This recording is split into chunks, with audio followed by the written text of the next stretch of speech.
Assalamualaikum warahmatullahi wabarakatuh. Halo teman-teman, jumpa lagi di channel Sahabat Medis. Pada video kali ini, kita masih akan membahas mengenai latihan soal P3K khususnya untuk formasi perawat tahun 2023. Dengan materi pembahasannya adalah tentang keperawatan anak, di mana materi ini adalah salah satu materi yang diujikan pada seleksi P3K tahun sebelumnya dan tidak menutup kemungkinan akan diujikan lagi pada seleksi P3K tahun ini. Jadi buat semuanya, tonton terus video ini sampai selesai ya. Dan gak usah berlama-lama, langsung saja kita masuk ke soal yang pertama. Nyonya Y usia 34 tahun baru saja melahirkan anak keduanya 1 menit yang lalu secara normal. Bayi tampak menangis keras, tampak gerakan bayi aktif, nadi teraba 92 kali per menit, warna kulit tampak kemerahan dengan ujung jari kebiruan, serta pernafasan baik dengan irama yang teratur. Pertanyaannya di sini, apakah klasifikasi Apgar skor bayi tersebut? A. Sianosis berat, B. Sianosis ringan, C. Asfiksia berat, D. Asfiksia sedang, atau E. Normal. Seperti biasa, sebelum kita masuk ke pembahasannya, di sini kita memberikan teman-teman waktu 5 detik untuk memilih opsi jawaban yang benar. Oke, langsung saja kita bahas ya teman-teman. Nah, di sini langkah pertama yang dilakukan adalah kita hitung terlebih dahulu berapa nilai Apgar skor dari bayi tersebut. Sebenarnya soal seperti ini juga sudah pernah kita bahas di video sebelumnya. Di sini kita sengaja memunculkan lagi agar teman-teman lebih ingat tentang penilaian Apgar skor, karena soal seperti ini pada ujian seleksi P3K tahun kemarin sempat keluar. Yang pertama kita hitung terlebih dahulu adalah A atau appearance. Ini adalah warna kulit ya teman-teman. Pada soal diketahui warna kulit tampak kemerahan dengan ujung jari kebiruan. Nah, ini nilainya 1 ya teman-teman. Untuk nilai kosong ini apabila warna kulitnya pucat atau kebiruan, dan bernilai 2 apabila badan dan ekstremitas berwarna kemerahan. Kemudian yang kedua ada P atau pulse. Ini adalah nadi. Di sini diketahui nadi teraba 92 kali per menit. Berarti ini nilainya adalah 1. Nah, bila kurang dari 100 ini bernilai 1, dan apabila lebih dari 100 bernilai 2. Kemudian G atau grimace ini adalah refleks terhadap rangsang. Nah, di sini diketahui bayi tampak menangis keras. Menangis keras berarti nilainya 2. Nah, ini apabila tidak berespon bernilai 0. Kemudian merintih atau meringis ini nilainya 1 dan menangis keras nilainya 2. Kemudian A yang kedua di sini adalah activity atau tonus otot. Di sini bernilai 0 apabila fleksi, bernilai 1 apabila ekstremitas sedikit fleksi, dan bernilai 2 apabila gerakannya aktif. Nah, di sini diketahui ya teman-teman bahwa bayi bergerak aktif, berarti nilainya 2. Dan yang terakhir adalah R, yaitu respiratory. Di sini pernafasan baik dengan irama yang teratur, berarti di sini nilainya 2. Nah, di sini tinggal kita jumlahkan saja 1 ditambah 1 ditambah 2 ditambah 2 ditambah 2. Berarti ini ada 8. Nah, apabila bayi mendapatkan nilai Apgar skor 8 berarti termasuk ke dalam kategori normal. Jadi jawaban yang tepat adalah opsi E ya teman-teman. Untuk nilai normal di sini adalah 7 sampai dengan 10. Kemudian untuk asfiksia sedang ini nilainya adalah 4 sampai dengan 6. Sedangkan untuk asfiksia berat ini nilainya 0 sampai dengan 3. Nah, cukup jelas ya teman-teman tentang Apgar skor ini. Dan sebelum kita masuk ke soal berikutnya, di sini kita mau menginfokan salah satu platform penyedia latihan soal P3K yang bisa teman-teman ikuti untuk memantapkan diri menghadapi seleksi P3K tahun ini. Platform tersebut adalah Nip Warrior. Berikut ini adalah tampilan dari platform Nip Warrior yang terdiri dari beberapa formasi seperti dokter umum, perawat terampil, perawat ahli, bidan, penyuluh kesehatan, epidemiologi, rekam medis, dan yang lainnya. Sebagai contoh di sini kita buka untuk formasi perawat terampil. Jika teman-teman gabung pada platform ini, beberapa fasilitas yang teman-teman dapatkan diantaranya 13 video pembelajaran kompetensi manajerial, sosiokultural, dan wawancara, 4 paket tryout kemampuan teknis perawat terampil, 4 paket tryout manajerial, sosiokultural, dan wawancara. Kemudian teman-teman juga mendapatkan PDF materi, baik itu materi tentang perawat maupun kesehatan umum. Selain itu teman-teman juga difasilitasi grup WhatsApp dan free konsultasi dengan tim Nip Warrior. Untuk cara gabungnya, teman-teman tinggal klik saja linknya di deskripsi video ini. Oke, kita kembali ke materi video kita ya teman-teman. Untuk soal yang pertama ini sudah cukup jelas ya teman-teman. Sekarang kita masuk ke soal yang kedua. Seorang anak perempuan usia 4 tahun dirawat di ruang anak Rumah Sakit Mugi Saras.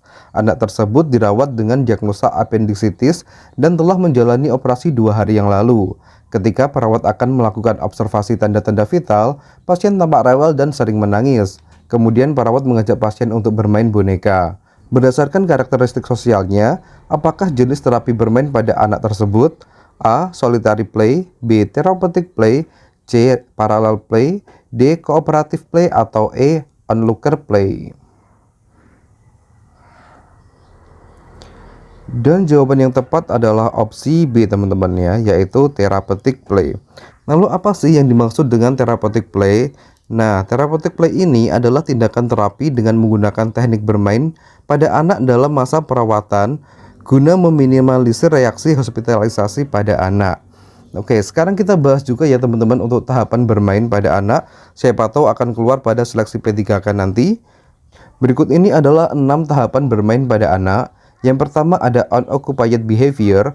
Ini adalah tahapan bermain pada anak usia 0 sampai dengan 2 tahun. Pada tahap ini, anak lebih banyak diam dan mengamati lingkungannya sambil menggerakkan jari, tangan, kaki, dan bagian tubuh yang lain tanpa tujuan. Kemudian yang kedua di sini ada solitary play. Anak asik bermain sendiri tanpa menunjukkan perhatian atau ketertarikan pada apa yang dilakukan oleh orang di sekitarnya. Kemudian yang ketiga, di sini ada onlooker play. Ini adalah saat balita memperhatikan anak lain bermain tapi tidak bergabung untuk bermain bersama.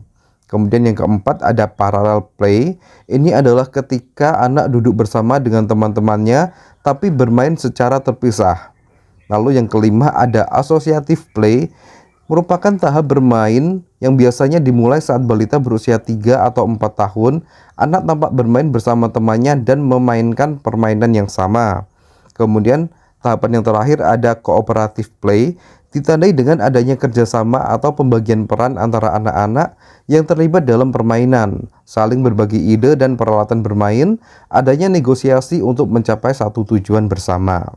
Oke, kita lanjut ke soal berikutnya. Seorang ibu datang ke puskesmas untuk memeriksakan kondisi anak pertamanya yang sedang batuk pilek. Diketahui usia anak adalah 8 bulan 20 hari. Ibu mengatakan bayi terlahir prematur di usia kehamilan 35 minggu dengan berat lahir 2100 gram. Pertanyaannya, hitung berapa usia koreksi anak tersebut?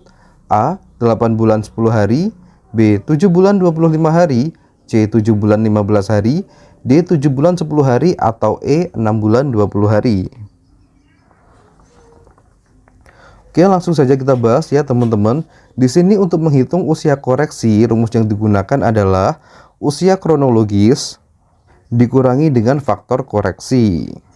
Lalu bagaimana sih caranya menghitung faktor koreksi itu sendiri? Nah, faktor koreksi ini dicari dengan cara 40 minggu dikurangi dengan usia gestasi. Di sini usia gestasi diketahui ada 35 minggu ini ya teman-teman. Jadi 40 minggu dikurangi dengan 35 minggu sama dengan ada 5 minggu. Kemudian 5 minggu ini kita rubah menjadi bulan. Hasilnya adalah 1 bulan lebih 5 hari. Kenapa lebih 5 hari? Karena dalam 1 bulan ada 30 hari ya teman-teman. Di sini diketahui usia kronologisnya adalah 8 bulan lebih 20 hari. Nah, ini tinggal kita kurangkan saja dengan faktor koreksinya yaitu 1 bulan 5 hari. Tinggal kita hitung saja. 8 kurangi 1 ada 7 bulan. Kemudian 20 dikurangi 5 ini ada 15 hari. Jadi jawaban yang tepat adalah 7 bulan 15 hari. Jadi opsi yang C ya teman-teman. Oke, kita lanjut ke soal berikutnya.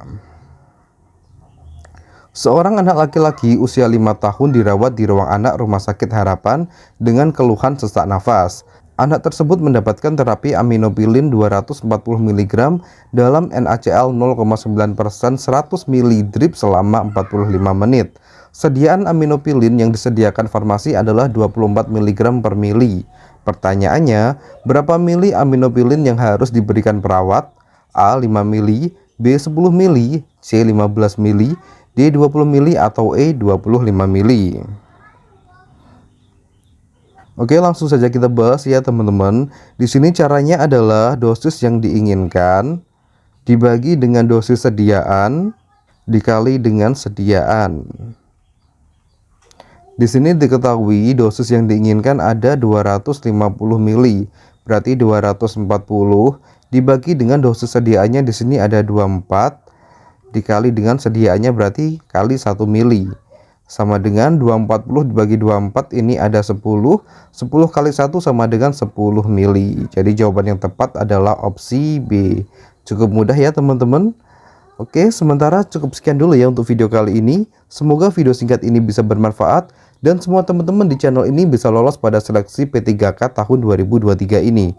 Wassalamualaikum warahmatullahi wabarakatuh. Sampai jumpa di video berikutnya.